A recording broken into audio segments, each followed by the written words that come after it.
बात करेंगे गजा की, जहां इजरायली सेना ने अपने फाइनल ऑपरेशन का ढोल पीटना शुरू कर दिया है। लेकिन रुकिए, कहानी में एक ट्विस्ट भी है। वो है डोनाल्ड ट्रंप, जो अब तक इजराइल के सबसे बड़े दोस्त थे, अचानक नेतन्याहू पर भड़क उठे हैं। और वजह है गजा की उन तस्वीरों का वो तस्वीरें वजह है जहां बच्चे भूखे मर रहे हैं, भूख से बिलख रहे हैं। ट्रंप का दिल दहला दिया है इन तस्वीरों ने। क्या ये फाइनल राउंड नेतन्याहू की जीत का आखिरी कदम होगा, या ट्रंप का गुस्सा बन जाएगा इजराइल के लिए दीवार? ये कहानी सिर्फ जंग की नहीं, बल्कि भूख, रियासत की, सियासत की और सत्ता की भी है। नमस्कार, हमारे डिजिटल प्लेटफॉर्म पर आपका स्वागत है। बात करेंगे गजा की। गजा की जमीन पर एक बार फिर कोहराम मचने को तैयार है। इजरायली प्रधानमंत्री बेंजामिन नेतन्याहू ने यह ऐलान कर दिया है कि गजा सिटी पर अब पूरा कब्जा करने का वक्त आ गया है। ये कोई छोटा मोटा ऑपरेशन नहीं है, ये है फाइनल राउंड, जिसका मकसद है हमास को जड़ से खत्म करना और गजा पर इजराइल का पूर्ण नियंत्रण कायम करना। इजरायली सेना ने पूरी तैयारी कर ली है, टैंक तैयार हैं, ड्रोन आसमान में हैं और सैनिकों को हर वो हथियार दे दिया गया है जो इस जंग को आखिरी जंग बनाने के लिए चाहिए। नेतन्याहू की वॉर कैबिनेट ने एक नक्शा तैयार किया है, जिसमें गजा सिटी के हर कोने को टारगेट करने की योजना है। हमास के बचे हुए जो लड़ाके हैं, उन्हें खत्म करने के लिए ढूंढ कर खत्म करने की योजना बनाई जा रही है और साथ ही बंधकों को सुरक्षित निकालने का भी मिशन है। यही इस मिशन का मकसद बताया जा रहा है। लेकिन ये इतना आसान नहीं है। गजा सिटी में करीब 8 लाख लोग रहते हैं और इजराइल का प्लान है 7 अक्टूबर 2025 तक, यानी हमास के 2023 के हमले की दूसरी बरसी तक इस इलाके को पूरी तरह से खाली कर लिया जाए। इस इलाके को पूरी तरह से खाली करा के उस पर कब्जा कर लिया जाए। अब सवाल ये है कि इतने लोग कहां जाएंगे और क्या ये ऑपरेशन वाकई सिर्फ हमास को खत्म करने के लिए है या इसके पीछे कोई और बड़ा खेल भी है? अब आते हैं उस फोन कॉल पर जिसने तल अवीव से वॉशिंगटन तक हड़कंप मचा दिया है। 28 जुलाई की शाम अब नेतन्याहू अपने सैन्य कमांडरों के साथ फाइनल ऑपरेशन की रणनीति बना रहे थे, तभी एक फोन कॉल आया। दूसरी तरफ थे अमेरिकी राष्ट्रपति डोनाल्ड ट्रंप, जिनका गुस्सा 7वें आसमान पर था। क्या थी वजह? नेतन्याहू का एक बयान जिसमें उन्होंने कहा था कि गजा में कोई भुखमरी नहीं है और ये सारी खबरें हमास का दुष्प्रचार है। लेकिन ट्रंप को ये बयान बिल्कुल भी पसंद नहीं आया है। गजा से आ रही तस्वीरें, भूख से बिलखते बच्चे, खाली अस्पताल और राहत के ट्रकों पर टूट पड़ती भीड़, इन सब ने ट्रंप को भी शायद झंझोर के रख दिया है। रिपोर्ट्स के मुताबिक ट्रंप ने फोन पर नेतन्याहू को जमकर फटकार लगाई है। उन्होंने कहा है, मेरे पास अपने अफसरों से तस्वीरें और सबूत आए हैं। बच्चे भूख से मर रहे हैं और तुम इसे फर्जी कह रहे हो। ये झूठ नहीं चलेगा। ये कॉल इतनी तीखी थी, इतनी बहस भरी थी कि नेतन्याहू को सफाई देने का मौका तक नहीं मिला है। ट्रंप ने यह साफ कर दिया है कि वो गजा में भुखमरी को नजरअंदाज नहीं करेंगे, क्योंकि पूरी दुनिया का ध्यान अब गजा पर है। यह पहली बार है जब ट्रंप, जो हमेशा से इजराइल के साथ खड़े रहे हैं, इतने सख्त लहजे में नेतन्याहू से बात कर रहे हैं। और ये गुस्सा सिर्फ एक फोन कॉल तक सीमित नहीं है। ट्रंप ने सार्वजनिक मंच पर भी कहा कि हम चाहते हैं कि गजा के लोगों को खाना मिले, हम नहीं चाहते कि लोग भूख से मरे। यह बयान नेतन्याहू के लिए एक बड़ा झटका भी है, क्योंकि अमेरिका इजराइल का सबसे बड़ा समर्थक रहा है। अब बात करते हैं उस सच्चाई की जिसे नेतन्याहू फर्जी बता रहे हैं। गजा में हालात इतने बदतर हैं कि शब्दों में बयां करना भी मुश्किल हो गया है। संयुक्त राष्ट्र की एक ताजा रिपोर्ट कहती है कि गजा के उत्तरी हिस्से में 80% लोग ऐसी भुखमरी झेल रहे हैं जिसे फैमिन लेवल कहा जा रहा है, यानी भुखमरी का फाइनल लेवल। यानी हर दिन लोग खाने के बिना मर रहे हैं।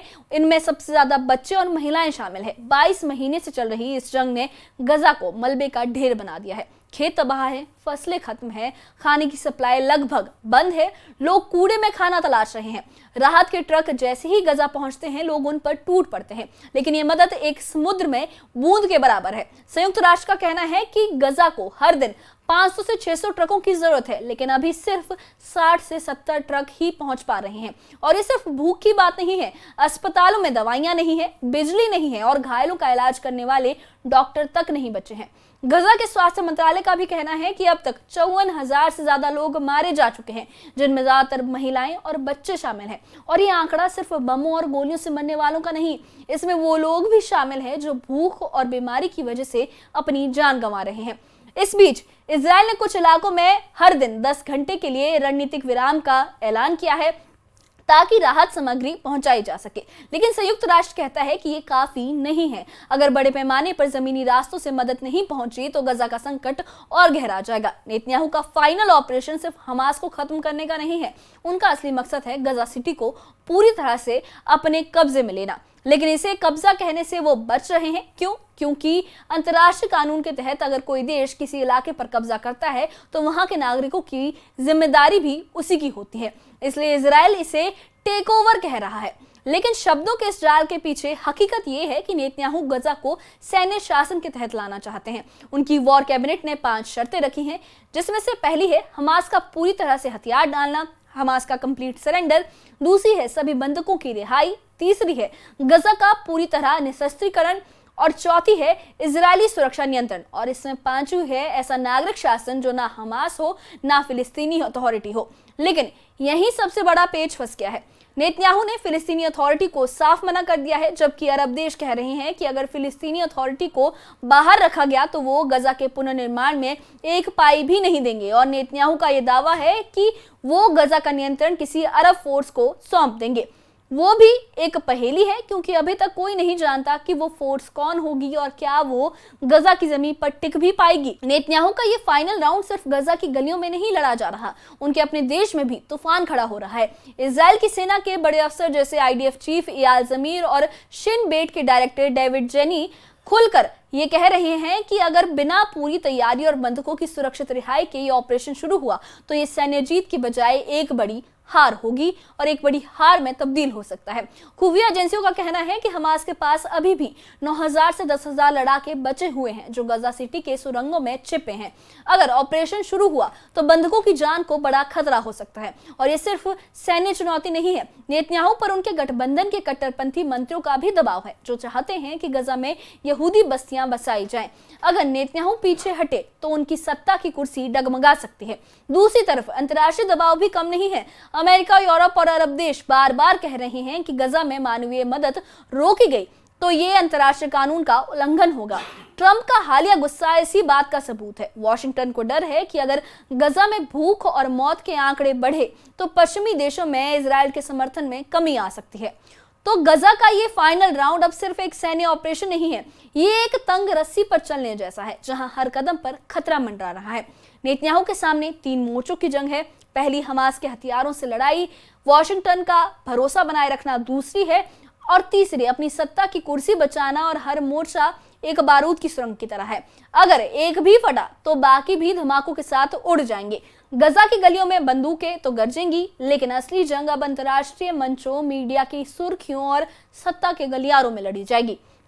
सवाल ये है कि क्या नेतन्याहू इस फाइनल ऑपरेशन से इतिहास में अपनी जीत का परचम लहराएंगे या ये उनकी सबसे बड़ी और सबसे लंबी हार बन जाएगी?